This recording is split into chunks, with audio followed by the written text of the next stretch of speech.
똑같은 새소리를 들어도 우리 민족은 새가 운다 이렇게 말합니다. 그런데 미국 사람들은 뭐라고 합니까? 새가 노래한다고 합니다. 그럼 미국 땅의 새와 우리나라의 새가 다른 소리를 낸다는 말입니까? 미국에서 노래하던 새가 우리나라에 오게 되면 엉엉 운다는 말입니까? 새 소리는 어디로 가든 동일합니다. 단지 그 새 소리를 듣는 우리 인간이 슬프면 그 소리가 슬프게 들리고 즐거우면 새 소리도 즐겁게 들립니다. 우리 민족을 보게 되면 가슴마다 한이 있습니다. 참으로 기쁜 한이 메인 민족이 바로 우리 민족입니다. 올림픽 경기에서 우승할 때도 보게 되면 외국 선수들은 마냥 즐거워하는데 우리나라 사람들은 그 기쁜 순간에도 흑흑 웁니다. 왜 그렇습니까? 마음 깊은 곳에 한이 있기 때문입니다. 예수님이 왜 이 땅에 오십니까? 우리 민족의 입장에서 헤아려 본다고 하면 우리 민족의 한을 풀어주시기 위해서입니다. 참된 기쁨과 행복과 감격을 안겨주시기 위해서입니다. 오늘 본문은 예수 그리스도 통하여 기쁨과 행복과 감격에 빠져있는 귀한 엘리사벳과 마리아를 바라봅니다. 성탄을 맞이해서 우리가 어떻게 하면 맺혀있는 한을 풀고 참된 기쁨과 행복과 감격을 누릴 수 있습니까? 미국의 제퍼슨이 부통령 시절 이야기입니다. 한 번은 그가 볼티미어의 한 호텔을 찾았습니다. 수행원도 없이 말 채찍을 들고 호텔에 들어가 방이 있느냐 이렇게 물었습니다. 호텔 주인은 아래를 한참이나 훑어보다가 없다고 말합니다. 그는 호텔을 나와서 다른 호텔로 향하였습니다. 잠시 후에 부유한 신사가 호텔에 와서 조금 전 그 사람이 바로 부통령 제퍼슨이라고 이렇게 알려주었습니다. 호텔 주인은 종들을 보내서 빨리 부통령을 모셔오라고 했습니다. 이미 다른 호텔에 들어간 제퍼슨은 한마디로 거절했습니다. 그가 호텔 하인들에게 짤막한 답신을 남겼습니다. 주인의 호의에 감사합니다. 그러나 더러운 농부에게 내줄 빵이 없다면 부통령에 줄 빵은 더더욱 없을 것입니다. 여관이라고 하는 것은 모든 사람들이 다 들어갈 수 있는 곳입니다. 예수님을 위한 방은 없었습니다. 그래서 예수님은 사람이 아닌 짐승 사는 마구간에 태어나셔야 했습니다. 우리의 마음에는 예수님을 위한 방이 있어야 합니다. 우리 마음에 예수님을 위한 방이 없다고 하면 진정한 성탄은 없습니다. 성탄은 예수님을 위한 방이 있는 사람에게만 성탄입니다. 예수님을 모실 방이 없는 사람에게는 성탄이 없는 것은 구주가 나실 수 없기 때문입니다. 구주가 나시지 않는다고 하면 성탄은 아무런 의미가 없습니다. 우리 사람들이 사는 세상에는 좋게 시작했다가도 빗나가는 것이 얼마나 많은지 모릅니다. 그러다 보니까 우리의 생각 속에는 아예 그런 생각이 뿌리를 내리고 있을 때가 있습니다. 우리가 즐겨 부르는 노래만 봐도 그것을 엿볼 수가 있습니다. 사랑해 당신을 정말로 사랑해 여기까지 보게 되면 정말로 좋습니다. 그런데 그 다음 가사를 보면 어떻습니까? 당신이 내 곁을 떠나간 뒤에 얼마나 눈물을 흘렸는지 모른다고. 아니 누구를 사랑한다고 하면 정말 그것처럼 행복하고 그것처럼 축복이 어디 있겠습니까? 왜 그 사랑의 기쁨을 그대로 유지하는 것을 생각지 못해서 왜 당신이 떠나가고 왜 눈물을 흘리는 것으로 방향을 선회하느냐 하는 것입니다. 왜 조금이라도 그 기쁨을 유지하고 있지 왜 곧바로 당신이 떠나는 것을 생각하고 눈물을 흘리는 것을 생각하고 기쁨을 슬픔으로 바꾸려고 하느냐 하는 것입니다. 우리 민족의 대표적인 민요인 아리랑의 가사를 봐도 그것을 볼 수가 있습니다. 아리랑 아리랑 아라리요 아리랑 고개를 넘어간다. 도대체 그 말이 무슨 뜻인지 잘 모르겠습니다. 아리랑 고개가 어디 있는지. 그런데 그 다음 가사가 나를 버리고 떠나는 님은 나를 버리고 가신 님은 심리도 못 가서 발병 난다. 그래서 한국인 중에 발이 아픈 사람이 많은 이유는 바로 이 노래 때문인지도 모르겠습니다. 발병을 앓고 있는 것입니다. 왜 님이 나를 버리고 가신다고 생각하느냐는 것입니다. 왜 같이 행복하게 살지 이미 떠날 것으로 생각하느냐. 사랑처럼 인생의 기쁨과 즐거움을 주는 것이 없는데 왜 기쁜 것은 기쁜 것으로 유지하려 하지 않고 그것을 슬픈 것으로 바꿀 것이라고 생각하느냐 하는 것입니다. 그런데 우리만 그런 식으로 생각하는 것이 아닙니다. 보니까 사랑의 기쁨이라고 노래가 있지 않습니까? 그 가사 내용을 보면 어이가 없습니다. 사랑의 기쁨은 어느덧 사라지고 사랑의 슬픔만 영원히 남았네. 아니 도대체 어떤 일이 생겼기에 사랑의 기쁨 벌써 가고 슬픔이 그것도 영원히 남았다는 이야기입니까? 이처럼 사람들의 심리 속에는 인생의 즐거움은 잠깐이고 그것이 슬픔으로 바뀔 것이라는 생각이 자리를 잡고 있습니다. 우리는 비극적인 결말에 더 익숙해져 있습니다. 더 길들여져 있습니다. 우리는 해피엔딩을 바라지만은 그건 바라는 것뿐이고 실제로는 새드엔딩 슬픈 결말이 될 것이라는 생각을 더 많이 하고 산다는 것입니다. 그 이유는 우리의 경험이 그랬기 때문에 그렇습니다. 인생에는 우리 뜻대로 되지 않은 일들이 많고 우리 소원대로 이루어지지 않은 것들이 많고 그러므로 우리는 실망에 익숙하고 이별이라고 하는 것을 두려워합니다. 아마도 인간이 이별을 두려워하는 가장 큰 이유는 죽음이라고 하는 현실 때문일 것입니다. 사랑이 영원히 지속되지 않을 것이라고 생각하는 이유는 바로 죽음 때문입니다. 사랑하는 이미 나를 버리고 갈 것이라고 하는 두려워하는 이유는 죽음 때문입니다. 사랑의 슬픔이 영원히 있다고 생각한 이유도 바로 죽음 때문입니다. 원래 연극을 분류할 때 그것이 비극이냐 희극이냐 하는 기준은 주인공이 죽느냐 사느냐에 좌우됩니다. 그래서 햄릿이라든지 로미오와 줄리엣이라든지 리왕이가 이런 것은 비극입니다. 왜냐하면 주인공이 죽기 때문에.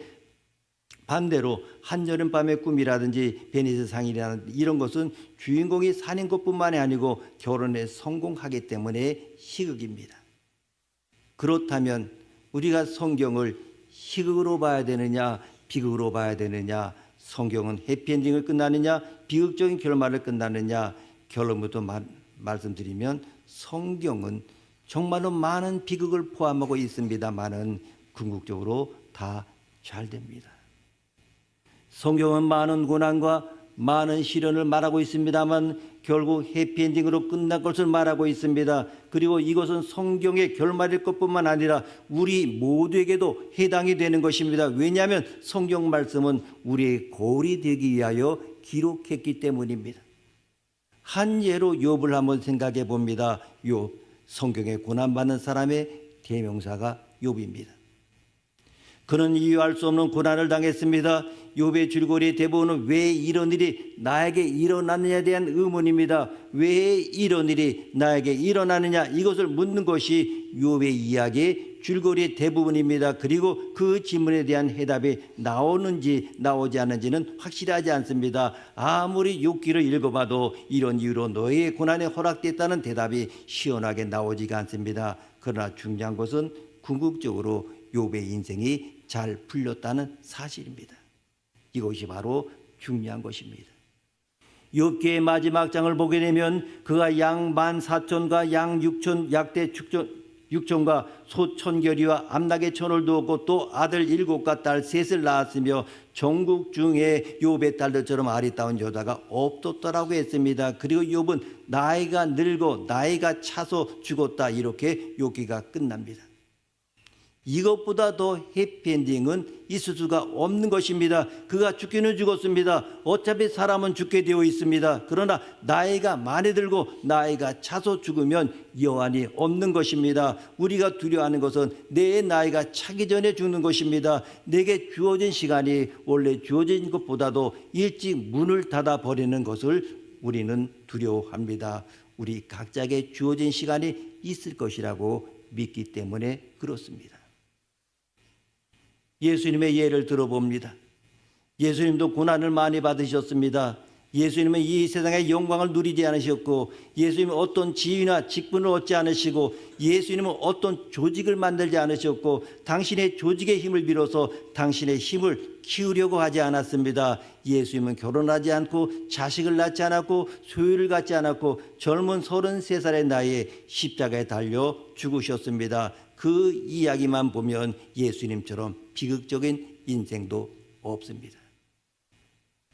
만일 예수님이 부활하지 않고 예수님이 죽은 것으로 끝났다면 우리가 예수님을 존경할 수는 있지만 예수님을 믿을 수가 없습니다. 예수님을 존경하고 예수님을 본받으려고 할 수는 있지만 예수님을 구주로 믿는다고 하는 것은 무의미한 일이 될 것입니다. 이슬람에서는 모하멧을 선지자로 존경하지만 모하멧을 믿지 않습니다. 원래 불교에서 석가모니를 본받고 석가모니처럼 데려가지만 석가모니를 경배하고 신뢰하진 않습니다. 소크라테스를 사람들이 존경하고 그를 훌륭한 철학자로 여기지만은 그를 믿지 않습니다. 그러나 기독교는 예수님을 존경하고 예수님을 본받으고 하는 것뿐만 아니라 예수님을 믿습니다. 이것이 기독교 복음의 내용입니다.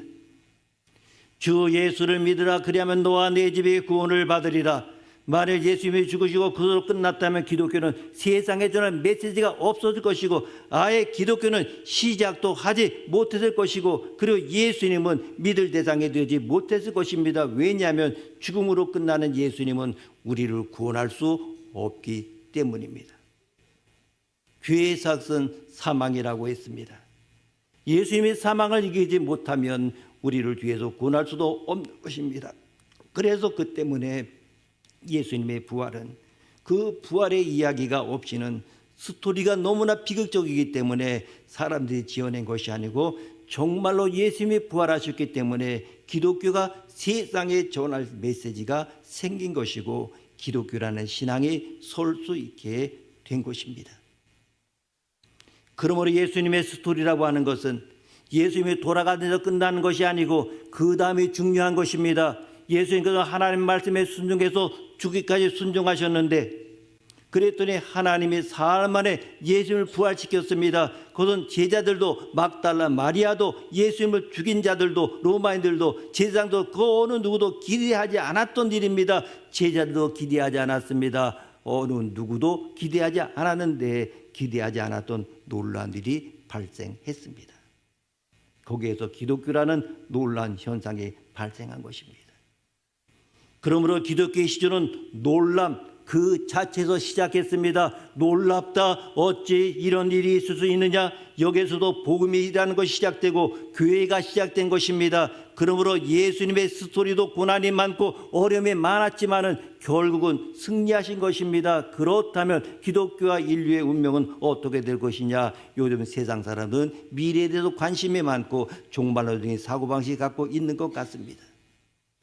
그래서 아마겟돈이니 이런 인류의 미래에 엄청난 재앙, 지진, 질병 이런 것들이 기다리고 있어서 그것이 지구를 끝낼 것이다. 이런 두려움을 많이 갖고 있는 것 같습니다만은 그러나 성경이 말하고자 하는 종말론은 그것이 아닙니다. 성경이 말하는 그 종말 인류 역사의 끝은 예수님이 재림하시는 것으로 마무리됩니다. 이건 아주 중요한 것입니다. 예수님이 재림하신다는 말은 믿음이 승리한다는 이야기입니다. 정말 교회가 승리한다는 이야기입니다. 장차 많은 핍박과 시련이 있을 테지만은 그럼에도 교회가 승리하고 예수님이 재림하셔서 이 땅에 당신의 나라를 세우실 것입니다. 우리가 사도신경으로 신앙을 고백할 때 하나님 보좌 우편에 앉아 계시다가 거기로부터 산자와 죽은 자를 심판으로 오시리라. 이것은 두려움의 고백이 아니고 승리에 대한 믿음의 고백입니다. 예수님이 다시 오실 것을 고백하는 것입니다. 심판주로 오실 것을 고백하는 것이고 하나님의 공의가 승리할 것을 고백하는 것입니다. 얼마나 다행입니까? 예수님이 우리를 고아처럼 버려두지 아니하고 다시 오신다는 것은 얼마나 기쁜 이야기입니까? 그리고 죄를 용서받는 것과 몸의 부활과 영생을 믿습니다. 이것도 믿는 자의 궁극적인 승리에 대한 믿음의 고백이 되는 것입니다. 몸의 부활과 영생을 믿습니다. 이 말은 죽음이 끝이라는 이야기가 아닙니다. 죽음으로 끝나는 것이 아니라는 것입니다. 죽음 이후에 영생을 믿고 몸이 다시 사는 것을 믿고 천국을 믿고 그리고 주님의 영광과 믿음의 승리를 우리는 믿습니다. 결국은 잘 될 것을 믿습니다. 사람들의 생각은 잘 시작했다가도 빗나갈 것이다. 기쁜 것이 기쁜 것도 지속되지 못하고 슬픔으로 바뀌리라 이런 생각하지만은 그러나 하나님이 하시는 일은 결코 그렇지가 않을 것입니다. 성탄절을 앞두고 오늘 본문을 통해서 드리고 싶은 말씀이 바로 그것입니다. 사람이 하는 일은 좋게 시작했다가도 나쁘게 끝난 일이 많지만은 하나님이 말씀하시고 약속하신 것은 어떤 일이 있더라도 반드시 이루리라. 이것이 오늘 본문 말씀입니다. 오늘 본문 말씀은 마리아에게 주신 수태고지입니다. 천사가 마리아가 예수를 메시아를 잉태하게 될 것을 통보하는 그러한 사건입니다. 정말 어마어마한 사건입니다.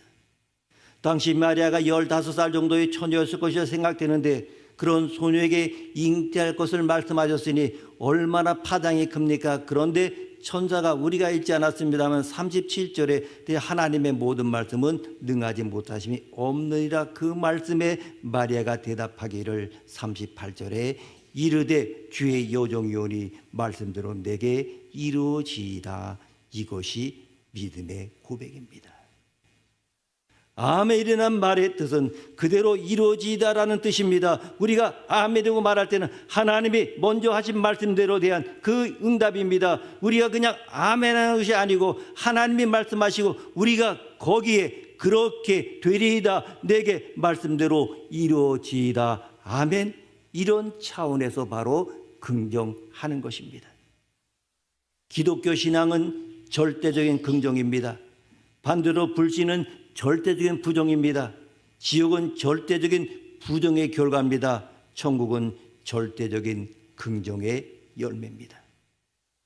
지옥이 아니라고 하는 사람들이 가는 곳입니다. 아니다, 그럴 리가 없다, 그렇지 않다, 나는 싫다, 나는 믿지 않는다, 그런 거 없다. 그러나 믿음의 사람은 말씀하신 대로 내게 이루어지이다. 아멘. 왜 우리는 성탄을 맞이하면서 행복할 수밖에 없습니까? 오늘 본문을 살펴보면 행복한 엘리사벳을 만날 수가 있습니다. 엘리사벳은 참으로 불행한 사람이었습니다. 왜냐하면 그녀가 늙도록 아직 수태를 하지 못했습니다. 그런데 천사가 그녀의 남편 사가랴에게 내 아내 엘리사벳이 내게 아들을 낳아주리니 이름을 요한이라 하라고 말씀합니다. 엘리사벳은 하나님 말씀 믿음으로 복중의 생명을 품었습니다. 엘리사벳은 사람들의 부끄러움에서 벗어나 행복합니다. 행복한 엘리사벳은 자신과 비슷한 처지에 있는 마리아를 바라보며 축복합니다. 오늘 본문 45절에 엘리사벳이 마리아에게 이렇게 축복합니다. 믿은 여자에게 복이 있도다.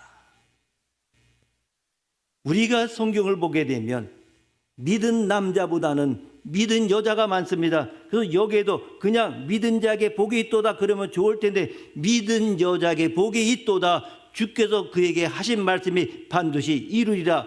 이것보다 더 큰 축복은 없습니다. 사람이 사람을 자기 스스로의 힘으로 축복하는 것 별거 아닙니다. 정말로 큰 축복이 무엇입니까? 하나님이 저 사람에게 약속하신 것이 반드시 이루어질 줄을 긍정하고 그것을 믿을 수 있도록 도와주는 것입니다. 다시 말하면 하나님의 축복을 받도록 돕는 것입니다. 이것이 진짜 축복입니다. 그래서 엘리사벳이 주께서 그에게 하신 말씀이 반드시 이루리라, 반드시 이루리라. 마리아도 하나님 말씀대로 믿음으로 생명을 품었습니다. 세례요한이 어머니 엘리사벳 복중에서 예수님 품은 마리아에게 축복하고 있습니다. 왜냐하면 마리아가 예수님을 믿음으로 품었기 때문입니다. 이 세상 일들은 선하게 시작했다가도 나쁘게 끝나는 경우가 많습니다만은 하나님이 말씀하신 것은 반드시 이루어집니다. 그렇습니다. 이 세상에서 가장 행복한 사람은 하나님의 말씀을 그대로 믿는 사람입니다. 말씀의 육신이 되어 이 땅에 오신 예수님을 믿는 사람은 행복한 사람입니다. 그 이 세상에서 가장 저주스러운 사람은 예수를 믿지 않고 영접하지 않는 사람입니다. 우리는 하나님의 말씀에는 능치 못함이 없다는 것을 깨닫고 하나님의 말씀에 우리 자신을 맞추어야 합니다. 그리고 하나님의 말씀하시는 것에 대하여 도둑에 믿지 말고 즉시 순종함으로 많은 열매를 맺어야 합니다. 믿은 자에게 복이 있도다. 주께서 그에게 하신 말씀이 반드시 이루리라. 이 성탄에 여러분에게도 반드시 이루어지기를 바랍니다. 기도하시겠습니다. 하나님 아버지, 이 시간 우리 모두에게 행복한 영을 부어 주옵소서. 우리의 삶 속에 자리 잡고 있는 슬픔과 저주와 불평을 제하여 주옵소서. 하나님의 말씀하시는 것에 대하여 더디게 믿지 말고 즉시 순종함으로 많은 열매를 맺게 하옵소서. 주 안에서 항상 기뻐하고 행복하고 찬양함으로 하나님께 영광을 돌리고 구주로 오시는 아기 예수님과 함께 행복한 삶을 열어가게 하옵소서. 예수님의 이름으로 기도드립니다. 아멘.